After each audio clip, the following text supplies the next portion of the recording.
Hello student, last क्लासमध्ये आपण phase डिफरन्सचे problem start केले होते. फेज डिफरन्स म्हणजे कुणामधला डिफरन्स असतो? अँगलमधला डिफरन्स. ओके. मग फेज डिफरन्सच्या प्रॉब्लेममध्ये पहिलं जे मॉडेल पाहिलं होतं लास्टच्या क्लासला, मी थोडं रिवाइज करतो. लास्टच्या क्लासला काय पाहिलं होतं? ट्रिग्नॉमेट्रीचं मॉडेल. ओके. कोणतं मॉडेल पाहिलं होतं? ट्रिग्नॉमेट्री. ट्रिग्नॉमेट्रीच्या 3 आयडेंटिटी पण पाहिल्या होत्या. काय आयडेंटिटी पाहिल्या होत्या? पटकन लक्षात घ्या. काय आयडेंटिटी पाहिल्या होत्या? कॉस थिटाला. कॉस थिटाला काय लिहिता येतं? Sign pi by 2 plus theta. लक्षात.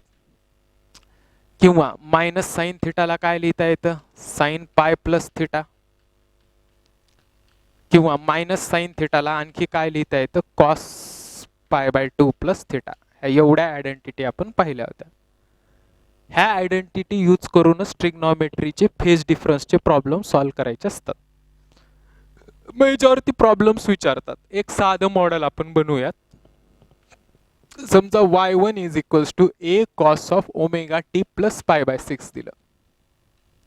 a cos of omega t plus pi by 6 आणि y2 दिलं समजा a sine of omega t y2 दिलं आणि विचारलं फेज डिफरन्स बिटवीन देम. मग आता तुम्हीच मला सांगा, तुम्हीच सांगा काय सांगणार तुम्हीच मला की या प्रॉब्लेमला कसं टॅकल करणार किंवा याचा फेज डिफरन्स कसा कॅल्क्युलेट करणार. ओके. मग कसा कॅल्क्युलेट करणार ह्याचा फेज डिफरन्स सांगा. चला, एक फंक्शन तर कॉस आहे, दुसरं फंक्शन तर साइन आहे. डायरेक्ट डिफरन्स घेता येईल का ह्याचा? नाही. म्हणजे एक तर साइनचं कन्वर्जन कशामध्ये करावं लागेल? कॉसमध्ये. किंवा कॉसचं कन्वर्जन जे आहे ते कॉसचं कन्वर्जन कशामध्ये करावं लागेल? साइनमध्ये. ओके. मग आता काय करा तुम्ही? कॉसचं साइन मध्ये करा. कसं करायचं सांगितलंय मी? कॉसचं conversion sine pi by 2 plus theta. ह्या कॉसला साइन पाय बाय 2 प्लस थिटाने रिप्लेस करा. ओके. तो अँगल काय त्याचा? तो ॲज इट इज राहू द्या. कॅल्क्युलेशन करा, आन्सर आणा आणि मला सांगा आन्सर काय येतं त्याचं ते. ओके. हा तुम्हाला होमवर्कसाठी प्रॉब्लेम एक मी करून दाखवला होता. कोणता करून दाखवला होता? Phase difference between displacement, velocity आणि ॲक्सलरेशन ह्या तिघामधला फेज डिफरन्स. हे लक्षात कसं ठेवायचं मी याची खूप सिंपल टेक्निक सांगितली होती. सरळ काय काढायच्या म्हणलं? स्टेप्स. पहिल्या स्टेप्सवर डिस्प्लेसमेंट, दुसऱ्या स्टेप्सवर वेलॉसिटी, तिसऱ्या स्टेपवर ॲक्सलरेशन. डिस्प्लेसमेंट वेलॉसिटी मध्ये कितीचा फेज डिफरन्स? पाय बाय 2. वेलॉसिटी ॲक्सलरेशन मध्ये कितीचा? पाय बाय 2. आणि ॲक्सलरेशन डिस्प्लेसमेंट मध्ये कितीचा फेज? पाय. ओके. मग क्वेश्चन काय विचारतात ह्याच्यावरती? असं विचारतील, dot product between acceleration and velocity. Acceleration आणि वेलॉसिटीचा डॉट प्रोडक्ट. पटकन करायचं. A V cos theta. So A V into cos of acceleration आणि वेलॉसिटी मध्ये किती अँगल असतो? पाय बाय 2. कॉस 90 ची व्हॅल्यू 0 म्हणजे आन्सर काय आलं? 0. म्हणजे डॉट प्रोडक्ट ॲक्सलरेशन वेलॉसिटीचा किती? 0. सिमिलरली वेलॉसिटी डिस्प्लेसमेंटचा डॉट प्रोडक्ट विचारला, आन्सर काय? 0, कारण दोघांमधला अँगल किती आहे? पाय बाय 2. असे थिअरी क्वेश्चन्स ह्याच्यावरती विचारले जातात. समजलं काय क्वेश्चन्स विचारले जातात ते? येते का लक्षात? एक तर सरळ सरळ आता बघा ह्याच्यावरती एकच क्वेश्चन घेतला मी, find the phase difference between acceleration, velocity and displacement. ह्या तिघावरच मी तुम्हाला किती क्वेश्चन सांगितले बघा. एक तर क्वेश्चन विचारतील the phase difference between acceleration and velocity, answer will be pi by 2. Phase difference between velocity and displacement, pi by 2. Phase difference between acceleration and displacement, answer will be pi. A dot v will be 0, v dot y will be 0. का ते मी सांगितलेलं आहे already. Okay. मग आता एक लक्षात घ्या पोरांनो, लास्ट सांगतो, जर ट्रिग्नॉमेट्रीच्या फंक्शनमध्ये जर प्रॉब्लेम आला, ट्रिग्नॉमेट्रीच्या कोणामध्ये फंक्शन आला, ट्रिग्नॉमेट्रीच्या कोणामध्ये प्रॉब्लेम आला, तर सगळे फंक्शन्स आधी सेम करायचे. एक कॉस आहे, दुसरं साइन आहे. आयदर साइनचं कॉस करा किंवा कॉसचं काय करा, ह्या साइन. काय म्हणतो? आयदर साइनचं कॉस करा किंवा कॉसचं काय करा, साइन करा. ओके. मग साइनचं कॉस करा किंवा कॉसचं साइन करा. आता कॉसचं साइन करा. कॉसचं साइन केलं तर काय ठेवावं लागतं? कॉसचं साइन करण्यासाठी कॉसला कशाने रिप्लेस करावं लागतं? पाय बाय 2 प्लस थिटा. थिटा किती आहे? Omega t plus pi by 6. Okay, मग पाय बाय 2 प्लस काय येईल, पाय बाय 6. मग अँगलचा डिफरन्स घ्या, अँगलचा डिफरन्स घेतलो तर तुम्हाला काय मिळेल, आन्सर. म्हणजे फेज डिफरन्स घेण्यासाठी तुमचे फंक्शन्स काय असले पाहिजेत, सेम. सेम म्हणजेच दोन्ही पण कॉस कॉस किंवा दोन्ही पण काय पाहिजेत, साइन साइन. ओके, ते करा होमवर्कसाठी क्वेश्चन. नेक्स्ट, उद्याच्या क्लासला वाटलंच तर मी सोल्युशन घेतो त्याचं. नेक्स्ट असतं model 2.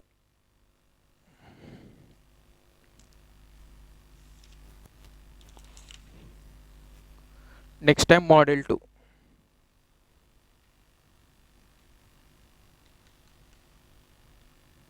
Write down problem. Two particles are executing. Two particles are executing SHM. Two particles are executing SHM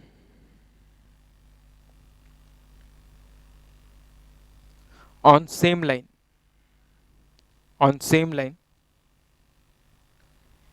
And always crosses at. And always crosses at position A by 2. At position A by 2. In opposite direction. In A by 2. In opposite direction. Find phase difference between them. Find phase difference between them. बघा नीट वाचा problem. Model 2 phase डिफरन्सचं.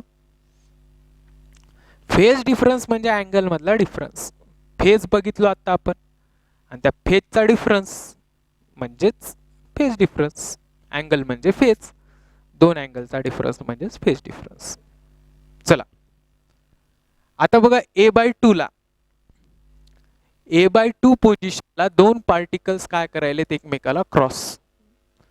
Means two particles are crossing at the position A by 2.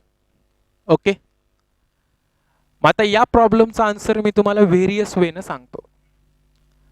मग आता व्यवस्थित बघा कसं असतं. Cross करणं म्हणजे काय, एक पार्टिकल असा गेला पाहिजे आणि दुसरा पार्टिकल ए बाय 2 ला कुठल्या डायरेक्शनला आला पाहिजे, अपोजिट. ह्यालाच काय म्हणतात, क्रॉस करणं. ओके, मग आता कसं करणार, सिंपल सांगा, सिंपल. आता हा अँगल किती असतो, 90. एक्स्ट्रीम पोझिशन, मीन पोझिशनचा अँगल किती असतो, 0. काय करूत, हा डायरेक्ट इथं आला, हा डायरेक्ट कुठं आला, ए बाय 2 ला. मग 0 वरनं डायरेक्ट ए बाय 2 ला यायला किती अँगल लागतो रे पोरांनो, 30. 30च असतो का ए बाय 2 ला यायला. 0 वरनं डायरेक्ट ए बाय 2 ला अँगल 30. आता दुसरा जो इकडनं येतो तो कसा आला पाहिजे, आधी 0 वरनं कुठे गेला पाहिजे, 90. आणि 90 वरनं कुठं आला पाहिजे, ए बाय 2. ओके, मग 90 वरनं ए बाय 2 म्हणजेच 90 वरनं ए बाय 2 ला किती अँगल लागतो, 60. कारण एवढा 30 आहे म्हणजे एवढा किती झाला, 60. म्हणजे ह्याचा टोटल अँगल किती झाला, 0 ते 90. आणि 90 पासून 60 म्हणजे ह्याचा फेज φ1 करूत, ह्याचा अँगल φ2 फेज, ह्याचा अँगल किती आला, 150. लक्षात. सिंपल कसं काढायचं, 180 मधनं पहिला अँगल सबस्ट्रॅक्ट करायचा. हा पहिला याचा ए बाय 2 ला अँगल 30 असेल तर दुसरा जो क्रॉस करणार असतो असा 180 मायनस 30 म्हणजे त्याचा अँगल किती झाला, 150. ही टेक्निक असते. किंवा सिंपल व्यवस्थित मेथडनं करायचं. मी कसं सांगितलं बघा, क्रॉस करणं म्हणजे काय करणं, क्रॉस करणं म्हणजे काय करणं, तर एकमेकाला अपोजिट झालं. मग ए हा इकडे चाललाय, हा इकडे यायलाय, हा इकडे चाललाय म्हणजे मीन वरनं ए बाय 2 पर्यंत आला. मीन वरनं ए बाय 2 ला यायला अँगल किती लागतो, 30. मग दुसरा जो इकडनं यायला, हा डायरेक्ट काही इकडनं आला का, नाही. आधी मीन वरनं कुठे गेला, 90 ला. म्हणजे पहिला अँगल किती झाला, 90. दुसरा अँगल 90 वरनं कुठं आला, ए बाय 2 ला. 90 वरनं ए बाय 2 ला यायला किती लागतो, 60. एवढं 90 आहे, एवढं 30 म्हणजे एवढं किती झालं, 60. मग हे 90 आणि 60, 90 आणि 60 म्हणजे ह्याचा अँगल किती झाला, 150. म्हणजे फेज डिफरन्स जो झाला 150 मायनस 30 म्हणजेच हा फेज डिफरन्स किती झाला, 120. मग ह्या 120 लाच पायच्या फॉर्म मध्ये किती लिहिता येत असतं, 2 पाय बाय 3. 120 लाच काय लिहिलं मी, 2 pi by 3. This is the phase difference. हा काय झाला, फेज डिफरन्स. ओके, मग आता नीट बघा, ह्याला आणखी एका प्रकारे लिहिता येतं, सरळ साइन इनवर्स ऑफ. कुठं त्यांनी काय व्हायला येतं ते बघायचं, कुठं त्यांनी एकमेकाला क्रॉस करायला.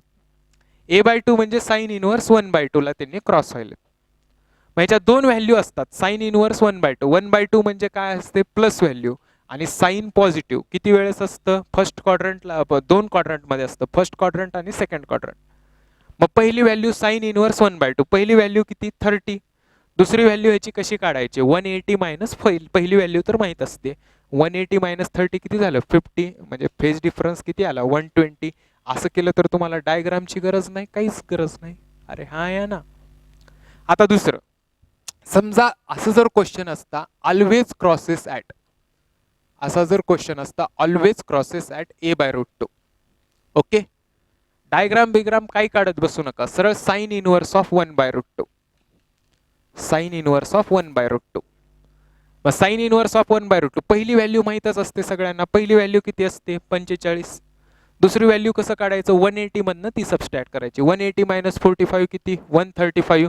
सो फेज डिफरन्स 135 मायनस 45 म्हणजेच फेज डिफरन्स किती आला, 90.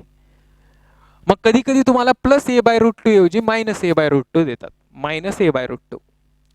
फेज डिफरन्सच्या आन्सरला काहीच फरक पडत नाही, आपल्याला डिफरन्स घ्यायचा, डिफरन्स येणारा आन्सर काय असतं, करेक्टच असतं.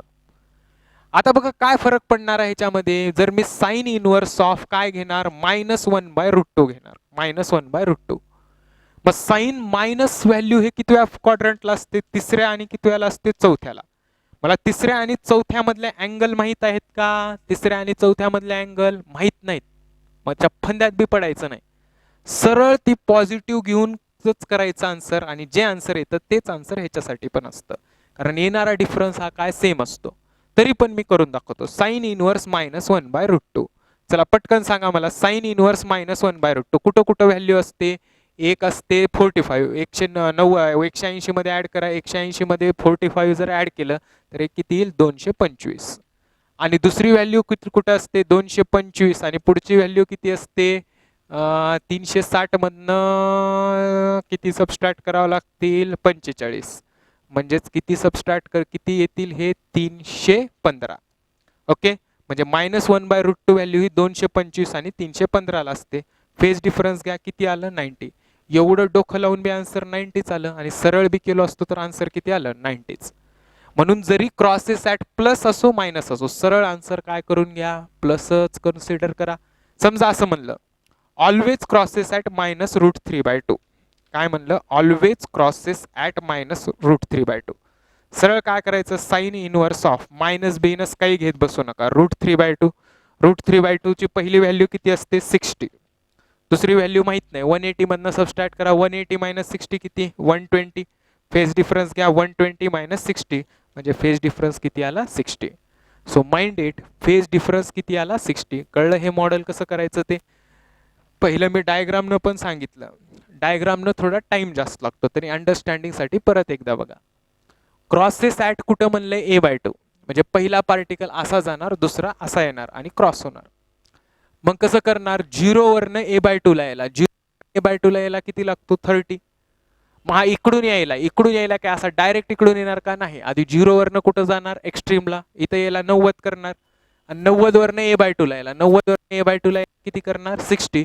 म्हणजे 90 + 60 किती झाला, 150. मग फेज डिफरन्स 150 मायनस 30, 150 मायनस 30 म्हणजेच किती आला, 120. मग एवढं डोकं लावत बसायचं नाही. पण डोकं लावत बसायचं नाही तर काय करायचं, sign inverse of, sign inverse of कुठं क्रॉस राहिलेत, A/2. A/2 म्हणजेच किती, 1/2. मग 1/2 दोन वेळेस व्हॅल्यू असतात, एक असते 30 ला आणि दुसरी असते 150 ला. डोकंही लावायचं नाही, पहिली व्हॅल्यू माहित असते 30, दुसरी 180 मधनं सबस्ट्रॅक्ट करायची, 180 मायनस 30, 150. Phase difference 120.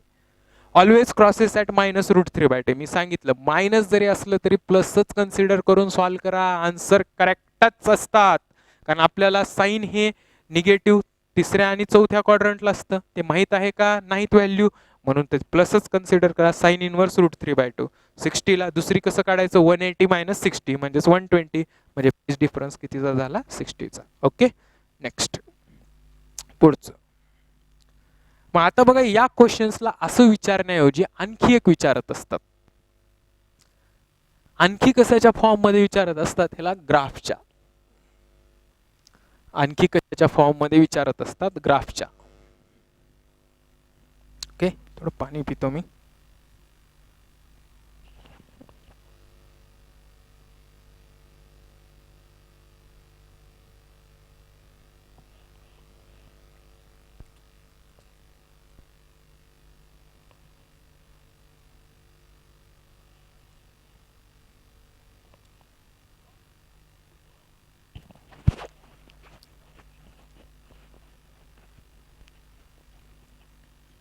बघा इकडं,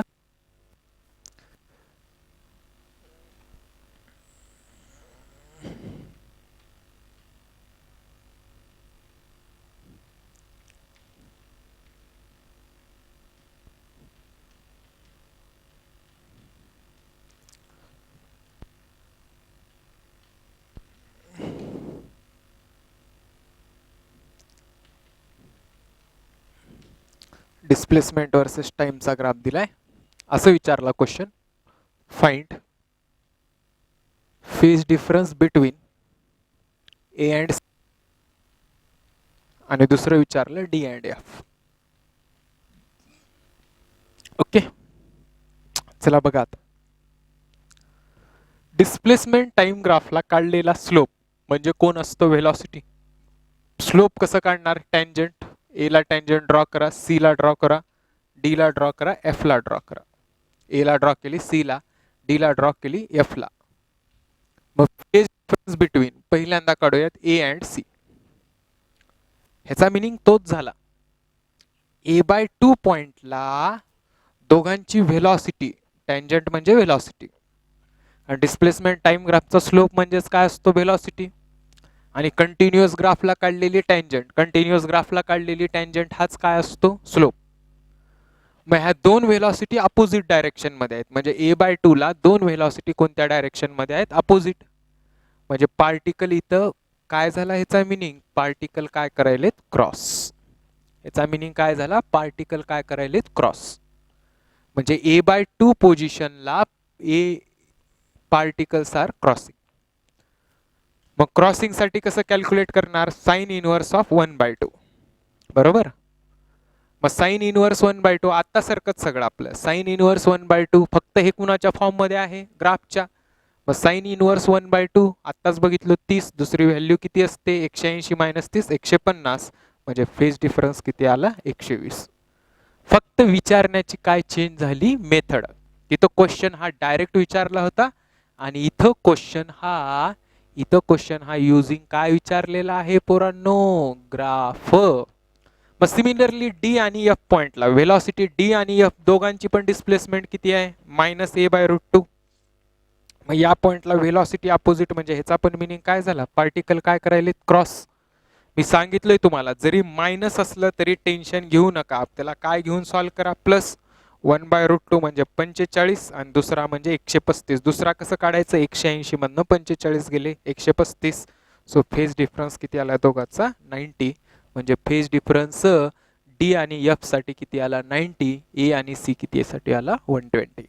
तेच प्रॉब्लेम होते, फक्त विचारण्याची मेथड चेंज केली होती. या प्रॉब्लेम्सला कशाच्या फॉर्म मध्ये विचारलं होतं? ग्राफच्या. ओके, त्याच्यानंतर next, write down next problem. A particle executing SHM, a particle executing SHM have same mean position. Particle executing SHM have same mean position but different amplitude.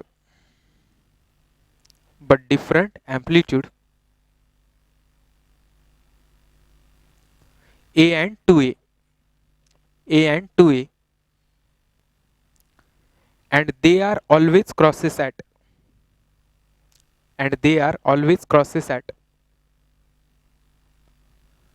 displacement A/2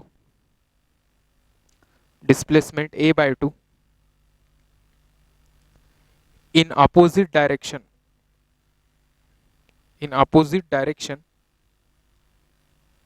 find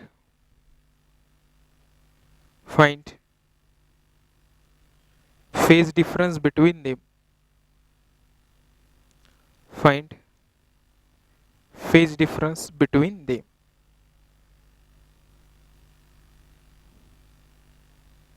Find phase difference between them.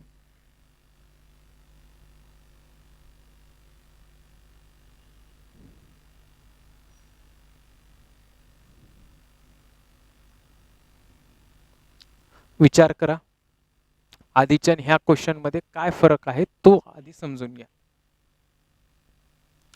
आधीच्या आणि या question मधला आधी फरक समजून घ्या.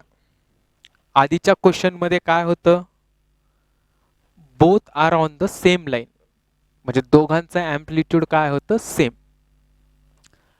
Question मध्ये या दोन SHM चं अँप्लिट्यूड काय आहे, डिफरंट, पण त्यांची मीन पोझिशन जे आहे, मीन पोझिशन काय आहे, सेम. एकाचा अँप्लिट्यूड किती आहे, a/2, सॉरी एकाचा अँप्लिट्यूड किती आहे, a, आणि दुसऱ्याचा अँप्लिट्यूड किती आहे, 2a. एकाचा अँप्लिट्यूड a, दुसऱ्याचा अँप्लिट्यूड किती आहे, 2a. झालं. आणि दोघं आता कुठं क्रॉस व्हायलेत, a/2 ला. दोघं क्रॉस काय व्हायलेत, a/2 ला. मग आता ह्याच्यामध्ये दोन कंडिशन्स तयार होतात, दोन कंडिशन्स तयार होतात क्रॉस होण्याच्या. एक कंडिशन कशी तयार होते, एक कंडिशन, एकतर पार्टिकल हा काय गेला पाहिजे, स्ट्रेट. हा पार्टिकल, पहिली कंडिशन लिहितो मी, फर्स्ट कंडिशन साठी हा पार्टिकल असा आला पाहिजे, म्हणजे ए अँप्लिट्यूडचा पार्टिकल ए वर जाऊन परत कुठं आला पाहिजे, या पोझिशनला. आणि हा 2a चा कसा आला पाहिजे, डायरेक्ट. तर दोघं काय करतील, क्रॉस. हे झालं फर्स्ट कंडिशन. मग फर्स्ट कंडिशन साठी लिहूयात आन्सर आधी आपण. ओके, मग ह्याचा फेज किती येईल, हा इथपर्यंत गेला 90, 90 वरनं a/2 ला आला 60, म्हणजे 90 + 60, म्हणजे ह्याचा फेज डिफरन्स किती आला, 150. हे आपण काढले ऑलरेडी. 150 लाच काय लिहिता येतं, 5π/6. 150 लाच लिहिता येतं 5π/6. नीट बघा, पहिली कंडिशन लक्षात आली का. पहिल्या कंडिशन मध्ये हा पार्टिकल एक्स्ट्रीमला गेला, एक्स्ट्रीम वरनं a/2 ला आला, आणि हा डायरेक्ट a/2 ला आला 2a चा. ह्या दोन ठिकाणी ते दोघं काय झाले, क्रॉस. क्रॉस म्हणजे डायरेक्शन काय झाल्या, अपोजिट. Yes or no. मग ह्याचा पहिल्याचा फेज काढून घेऊ. पहिल्याचा फेज किती, इथून इथपर्यंत गेला 90, 90 वरनं a/2 ला आला, 90 वरनं a/2 ला यायला किती लागतो, 60, म्हणजे 90 + 60 किती झालं, 150. किंवा सरळ काय करायचं, टोटल इथपर्यंत 180, एवढं किती असतं, 30. 180 मधनं 30 गेलं किती, 150. 150 म्हणजेच 5π/6. ह्यानं इथं काय आलंय, डायरेक्ट. डायरेक्ट म्हणजे ह्याचा फेज किती पकडू, 5 कसं कॅल्क्युलेट करणार, y = a sin of ω/t ऐवजी काय लिहूयात, 5 y डिस्प्लेसमेंट किती आहे, a/2 = a नाही 2a. याचा अँप्लिट्यूड किती आहे, 2a sin 5/2. a get cancel, हे काय झालं, 1/4 = काय झालं, sin 5/2. सो 5/2 = किती आलं, sin inverse of 1/4. So phase difference = 5/1 - 5/2. What is 5/1, 5π/6 minus sine inverse of 1/4. हे एक आन्सर झालं, आणि शक्यतो हाच ऑप्शन असतो, आणि हेच आन्सर काय असतं, करेक्ट असतं. Got it. शक्यतो हाच ऑप्शन असतो, आणि हेच आन्सर काय असतं, करेक्ट असतं. नीट बघा कसं ते. पहिल्यांदा काय केला तो, पहिली कंडिशन, क्रॉस कसं होणार, हा a चा पार्टिकल जाऊन इथं आला, आणि 2a चा डायरेक्ट इथं आला, आणि हे दोघं a/2 ला काय झाले, क्रॉस. मग आधी फेज कुणाचा काढूत, पहिल्याचा. आधी 0 वरनं कुठं गेला, 90, आणि 90 वरनं a/2 ला आला, 90 वरनं a/2 ला यायला 60, 90 + 60 150, 5/1 150, म्हणजेच किती झाला, 5π/6. दुसरा काय झाला, डायरेक्ट 0 वरनं कुठं आला, a/2 ला. 0 वरनं a/2 ला म्हणजे फेज डिफरन्स किती आला, 5 मग ह्याचं y = a sin 5 अँप्लिट्यूड किती आहे याचं, 2a.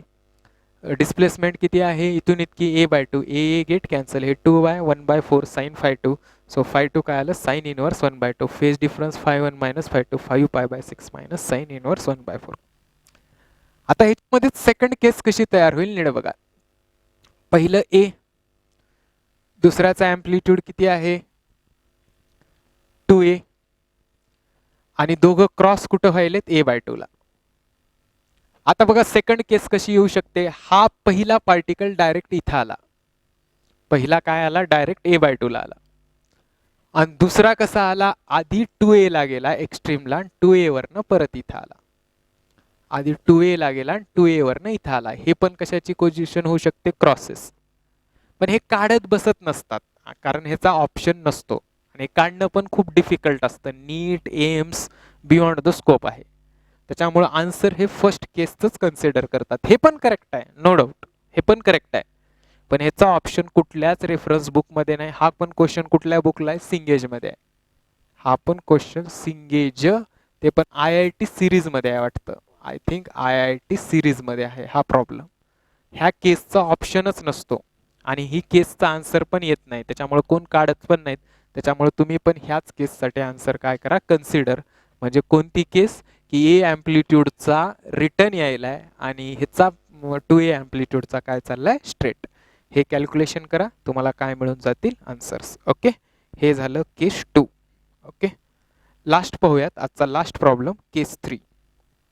केस 3 मधला एक प्रॉब्लेम पाहूयात आणि बाकीचे म्हणजे मॉडेल 3 म्हणजे फेज डिफरन्सच्या प्रॉब्लेमचं मॉडेल 3. मॉडेल 2 समजलं. मॉडेल 2 काय होतं, क्रॉसेसचं. ओके, तिसरं मॉडेल 3.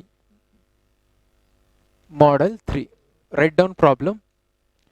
पहिलं होतं ट्रिग्नॉमेट्रीचं मॉडेल, दुसरं होतं क्रॉसेसचं मॉडेल, तिसरं असेल ते प्रॉब्लेम घेऊनच पाहूयात. Write down problem. 2 particle A and B, 2 particle A and B performing SHM, 2 particle A and B performing SHM having same amplitude and same frequency, having same amplitude and same frequency along straight line, along straight line. Maximum distance between them, maximum distance between them is root 2a, is root 2a. Find phase difference between them, find phase difference between them. लक्षात. आता नीट बघा, दोघांचा amplitude काय आहे, same, frequency same आहे. असे problem कसे tackle करायचे, असे प्रॉब्लेम कसे टॅकल करायचे. आणि मॅक्सिमम डिफरन्स बिटवीन देम किती आहे, रूट 2a. सरळ ॲम्प्लिट्यूड्सला वेक्टर ट्रीट करायचं, ॲम्प्लिट्यूड्सला वेक्टर ट्रीट करायचं. दोघांचा ॲम्प्लिट्यूड सेम आहे, पहिल्याचं पण a आहे, दुसऱ्याचं पण a आहे. दोघांमधला डिफरन्स रूट 2a आहे. डिफरन्स काय आहे, रूट 2a. हे ॲम्प्लिट्यूड्स हे वेक्टर्स नसतात, पण काय ट्रीट करायचं, वेक्टर्स. आणि फेज डिफरन्स हा दोघांमधला काय पकडायचा, अँगल. मग सबस्ट्रॅक्शनचा फॉर्म्युला माहित आहे. सबस्ट्रॅक्शन ऑफ वेक्टरचा फॉर्म्युला काय असतो, p² + q² मायनस काय फॉर्म्युला असतो रे, 2pq cos θ. व्हॅल्यू ठेवून टाका. p म्हणजेच काय आहे, a², q² म्हणजेच a² मायनस 2a काय झालं, a² cos θ. म्हणजे a² किती येतं, 2a² मायनस हे 2a² cos θ. ह्याच्या दोघांमधनं 2a² कॉमन आलं, आतमध्ये काय आलं, 1 मायनस cos θ. हा सबस्ट्रॅक्शन स्क्वेअर असतो, सॉरी सबस्ट्रॅक्शन स्क्वेअर. मग हे काय आलं, 2a² कॉमन आला, 2a² काय आलं, 1 मायनस cos θ. मग s² is equals to 2a². 1 minus cos θ चा फॉर्म्युला काय असतो, 2 sin² θ/2. बस डिफरन्स घ्या, s is equals to 2 a² चं स्क्वेअर रूट a, sin² चं sin θ म्हणजेच फेज डिफरन्स बाय 2. व्हॅल्यू ठेवून टाका. s किती आहे, root 2 times a is equals to 2a sine of del phi upon 2. So a get cancel, हे root 2 cancel होईल, 2 ला काय येईल, रूट 2. इकडे डिनॉमिनेटरला गेलं 1/√2 साइन डेल फाय बाय 2. हे या साईडला गेलं sine inverse of 1/√2 is equals to sine del phi by 2. So sine inverse 1/√2 किती असतं, π/4. सॉरी इकडं काय फक्त del phi by 2. So del phi by 2, हे 2 कॅन्सल, 2 2 जा 4. So answer will be del phi is equals to किती आलं, π/2. This is the answer, π/2. म्हणजे फेज डिफरन्स किती आला, 90. म्हणजे हे मॉडेल सेम कुणासारखं आहे, वेक्टर सारखं. दोघांचा अँप्लिट्यूड सेम आहे, सेम फ्रिक्वेन्सी आहे, मॅक्सिमम डिस्टन्स किती आहे, √2a, फेज डिफरन्स काढायचा. दोघांचा अँप्लिट्यूड सेम, अँप्लिट्यूडला वेक्टर सारखं ट्रीट करायचं, a, डिफरन्स किती आहे दोघांमधला, √2a. मग आता डिफरन्स म्हणजे सबस्ट्रॅक्शन ऑफ द वेक्टर्स, तर रिझल्टंट ऑफ ॲडिशन असतं तर ॲडिशन, डिफरन्स म्हणजे subtraction. s² = p² + q² - 2pq cos θ. pa² + a² - 2a² cos θ. a² + a² 2a², 2a² common आलं, 1 - cos θ, 2 sin² θ/2, स्क्वेअर रूट घ्या, s2a sin θ/2. θ म्हणजेच phase difference, phase difference ΔΦ/2. Value ठेवा, s ची value √2 times a, so 2a sin ΔΦ/2. Calculation करा, calculation करा, ΔΦ किती आलं, π/2, म्हणजेच तुमचं आन्सर किती आलं, 90 डिग्री. ओके, उद्याच्या क्लासला याचे व्हेरियस प्रॉब्लेम्स पाहूयात. Okay, that's all. थँक्यू. थांबूयात इथं.